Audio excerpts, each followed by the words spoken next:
Great doubts, great awakening. Little doubts, little awakening. No doubts, no awakening. This is a saying from the Japanese Zen master Hakuin. So let's analyze what that means. First of all, most religions don't like doubts. You should not doubt, you just should believe. And most religions want you to believe blindly. You should not doubt the holy books, the Bible, and especially the Quran. They are inspired directly by God, and each word comes from God and is absolutely true. In the holy books like the Quran and the Bible, there are no errors.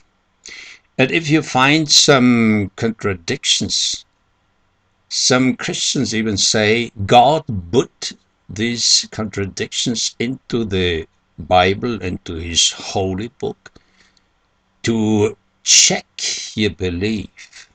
So even if you find some contradictions, you have to believe them as they are and not to doubt or question them. A church father even said, I believe because it is unbelievable. That's the utmost stupidity. I believe because it is unbelievable. That means the moment you read these holy books, your rational mind has to go to sleep. So you read these holy books with all this unbelievable mythology and legends just with one eye. The other eye has to be blind. So instead of doubting, you have to have faith, and the best faith obviously is blind faith. Now let's go to the teaching of Hakuin. Great doubt, great awakening. Little doubts, little awakening. No doubts, no awakening. So what does that mean?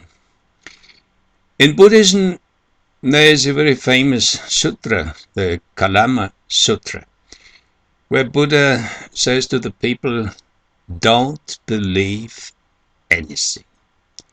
Don't believe any tradition. Don't believe any holy book. Don't believe even the master. Check it out for yourself. And when you find that is really something intelligent and it's good for yourself and for other people, then accept it. But what does that mean? Check it out for yourself. That means no blind faith. And that implies an effort, your own effort to check it out.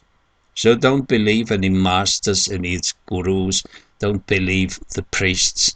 Check it out for yourself. That means two things. How can you check it out for yourself?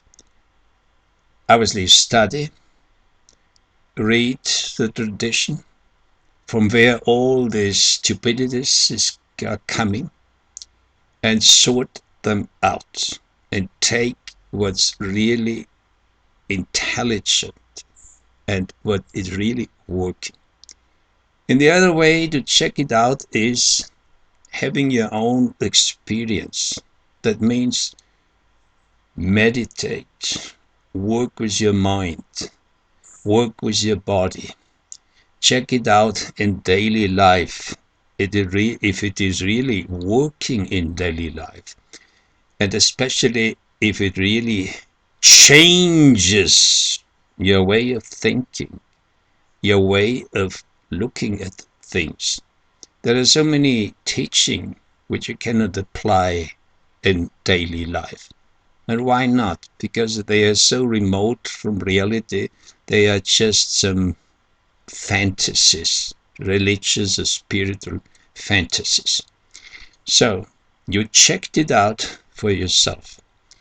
Obviously, that implies, as in the Kalama Sutra it says, question the tradition, question the holy books. They are not written always by intelligent people. Most of the holy books are just propaganda, religious propaganda to gain more and more people. So during the centuries, so much dust was falling on original teaching, so we have to clean this dust away. From all these legions, from all this mythology, unbelievable things, angels, demons, Satan, miracles, walking on water, levitation, and all these cities. Clean it off. And then try it out for yourself what's left. So, if your doubt is big, there's obviously a certain danger. Which one? Maybe nothing is left. As Socrates says, the only thing I really know is that I don't know anything. So when you go on doubting, and it's not my invention. For example, in Hinduism, they have this saying, neti neti. It's not this, it's not that, it's not this, it's not that. So you go back and back and back. And maybe what is left? Nothing. You are floating in a nothingness. There is nothing to hold on anymore. Any beloved ideas and creeds. So you reach a bottomless abyss. Doubting means self-effort and courage. So when you come to the abyss where nothing is left, let yourself fall down into a bottomless abyss, fearless. And don't try to grip again here or there. Just let yourself fall down. How can we practice this? When you sit in meditation, so many teachers, so many books, everybody says there's no goal to achieve. It's just the present moment, being in the present moment. So when you sit in the present moment, very important is to drop the body. That means that you have experience in relaxation, so you can really drop the body. You don't drop out of the body with your consciousness. You drop within the body. You drop deeper and deeper down until you reach a point where you don't feel the body anymore. Well, they recommend that you should concentrate on the diaphragm. That's the last point. You hold on, you're breathing. But when you go on breathing and breathing, the notion that you are breathing or the body is breathing becomes vaguer and vaguer and vaguer. Then sit, as I call it, in emptiness. Nothing to achieve, nothing to enjoy, not even the inner peace. Just being, and even the notion of being becomes so vague. You just sit in emptiness. And then all these religions, programs, or cassettes which they put into your head, they just disappear. You don't even know in which tradition you are. Are you doing Buddhist meditation or Sufi meditation, or are you doing Christian meditation? These are just names. You are just sitting in emptiness, not even knowing your name anymore, not even knowing who you are, not even knowing in which tradition now you are practicing and who is your guru and who you have to follow. Nothing. And then suddenly, when you cleaned your mind from all this stuff you read, by libraries in your heads, you just clean them, and then you sit in emptiness. And there suddenly there might be like an eruption, a kind of insight. And then this is after the great doubt, that might be the great awakening. Obviously, most people, they just follow like sheep. They follow behind the good shepherd.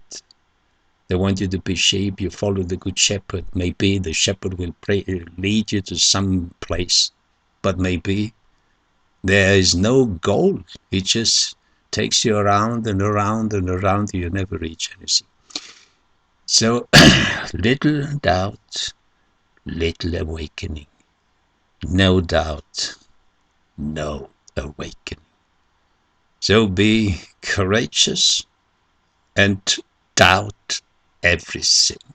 That's your effort. And then have the courage to face the nothingness.